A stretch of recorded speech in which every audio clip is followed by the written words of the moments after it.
I think if I hear you call me Becky one more time, six-pack, I'm gonna pop your tops. All six of them. Who are you?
This movie is as real as it gets. Hold on tight. It will scare the pants off you. Bring an extra pair.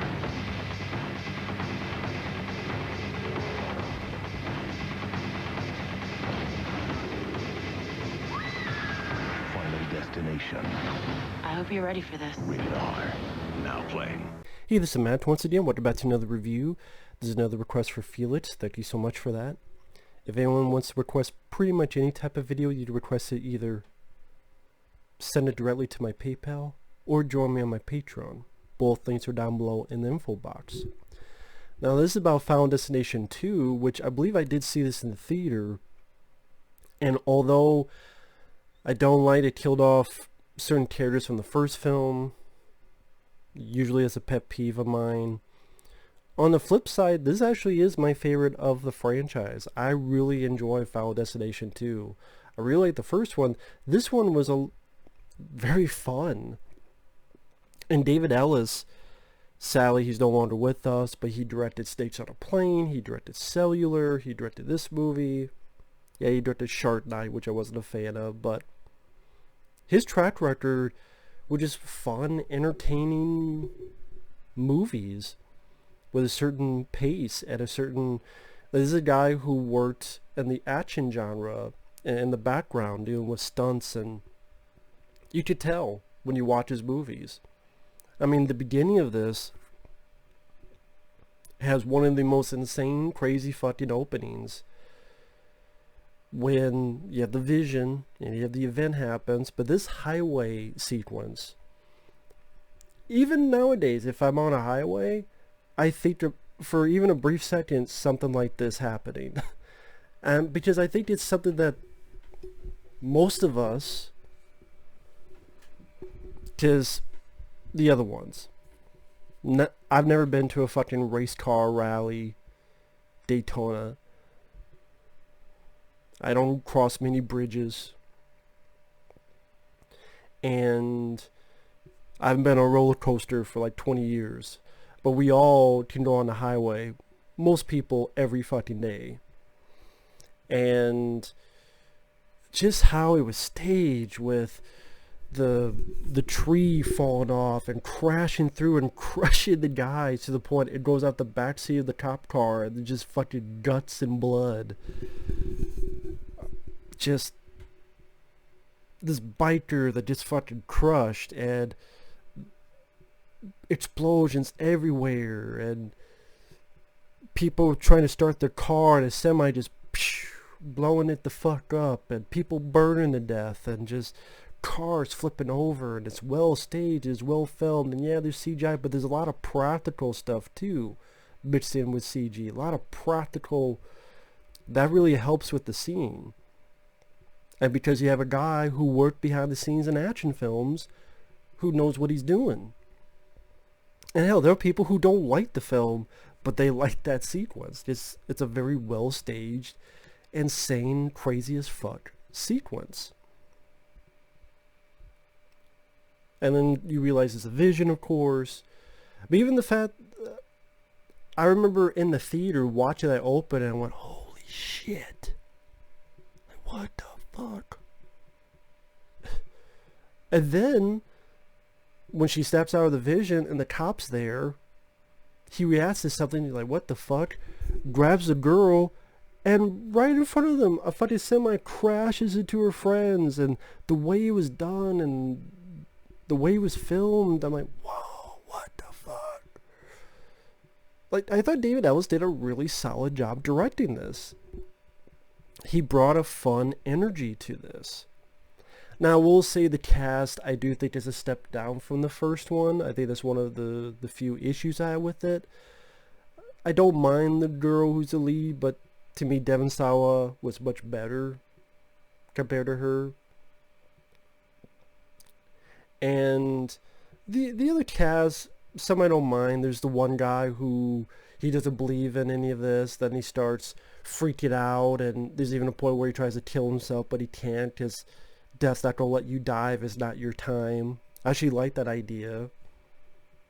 I think they could have done even more with that. Then you have Jonathan Cherry, who's this druggy type of guy. I thought he brought some fun moments in his dialogue. The guy who played the cop seemed like a nice, decent guy. Not too shabby. I didn't like that they killed off Devon Sawa's character off screen. And I read up that's because, well, we can't have both of him and Ali Larter because narrative-wise you'd be like, what the hell have they been doing? And have them be off somewhere. Just fucking relaxing in Paris, surviving each day. Say, I heard this one story. Yeah, I don't know what happened to him. No one knows what happened to them. Like, make it mysterious. But then you kill Devon Sawa off screen because a fucking brick fell on his head.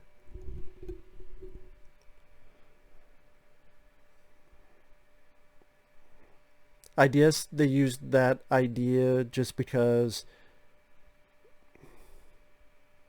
they wanted to do, I guess they didn't want to do something that's like he got his head cut off and shoved up his ass, or he got turned into silly putty, or make people more mad. So I really don't think you need to kill off Devon Sawa's character. That I don't like. And Ali Larter, she's good in the film, but then later on she dies. I don't think you need to do that either. Could have at least had her live. Or in fact, I think that would have been even more surprising if the lead girl died, and then Ali Larter works with the cop, and then two of them maybe survive. I think that would have been even more surprising. Like, you think this girl is going to make it, she doesn't. Ali Larter does, because she has more experience. And she has more, well, yeah, more experience. And then the cop, I think that would have been, I do think that would have been better. I don't mind the girls to leave, but I think that would have been better. Like, instead, you'd have the girl die the same thing in the fire, and it would be a shock to the audience. They wouldn't see it coming. Call it the psycho maneuver. I think it really would have helped. But yeah, I do really enjoy the film. I liked its energy. I liked its... The death scenes are definitely eye-catching to me in this. There's the one guy who's escaped his apartment that explodes. That guy is lying there and he could fucking move. Like, move, buddy. Move, motherfucker. Move, dumb shit. But hey, because he's such a dumb shit, he gets a fucking ladder in the eye. But some of them just... really like, ooh, shit to me. The one kid who just crushed by the fucking falling glass window, which from that height and that weight would fucking do that to you, and just turned him into fucking, that's what, oh shit, like one of those moments. Well done, gore effects. And the CGI I could deal with, because at least there's some practical mixed in there. There's the poor woman that gets her head fucking decapped by the elevator. There's the guy, the barbed wire fence shoots out and cuts him into pieces. There's the girl with the airbag and it pops up and fucking impales her to the pole in the back of her seat. And they try to do something with the story,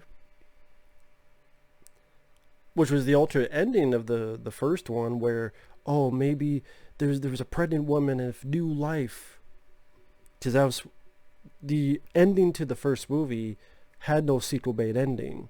The original ending to that, it was Devon Sawa dies, saves Ali Larter. Ali Larter gives birth to Devon Sawa's kid, and because new life has been born, death designs and plan is changed, and everything's back to normal.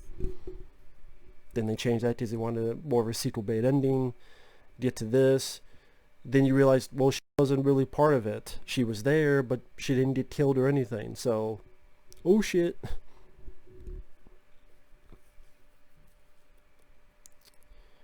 I thought the ending was kind of fun in a black, humorous, black comedy way, where this one kid gets fucking blown up and the fucking body parts just land, including in front of the mother. I really like the song at the end. My name is Death, peppermint tree breath. I really like that song. In fact, back in the day, when I had my first or second account, I would just do tributes, movie tributes, and music videos. And I remember doing a Final Destination music video to that song. It's not up anymore. It got lost with the older account, but of all the songs in all the Final Destination films, that's the song that comes to mind. It's a perfect song for one of these movies. My name is Death. I like the beat to it. So I got a kick out of that. So that's it, I think, because by the end of the film, not everyone died. There's some people that lived till the next one, where they're killed off screen by newspaper clippings or whatever the hell. I like that some people died, some people lived, so it wasn't they all die. Which, after that, that would be the formula. No matter what, everyone's dead. No matter what, by the end of that fucking movie, everyone is dead.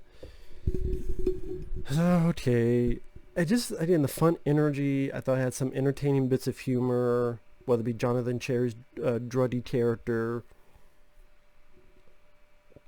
The death scenes were that Rube Goldberg type of method and were crazy, insane. I don't know why, like the third one felt a bit more laughable, and then after that, but here it was like laughing, like, oh shit, like that kind of. But I just had more fun with this movie compared to the later sequels. Just more fun. I don't know how else to put it. Just a gory, good time. I do wish that the characters were a bit more strengthened, and you could have brought back Devon Sawa and Ali Larter. Have both of them work with these characters, and have those two live, and maybe some of these other characters live. Like if there's not some fucking rule that only one or two people have to live, or no one has to live. You could do anything. When you get stuck in a formula, that's when you cause problems. Don't get stuck in a formula. I'd be like, both of them are trying to help. Or maybe Ali Larter is trying to live her life, and Devon Sawa is living in his isolation. He gets brought back and saves two other people. Isn't able to save all of them, but saves at least two others. Then you have four. Then maybe you could build up to that. And then maybe you have a finale where all the survivors find a way to actually cheat death, and then you end the franchise. End the story. I don't know why that's such a bad thing. Instead of following the formula.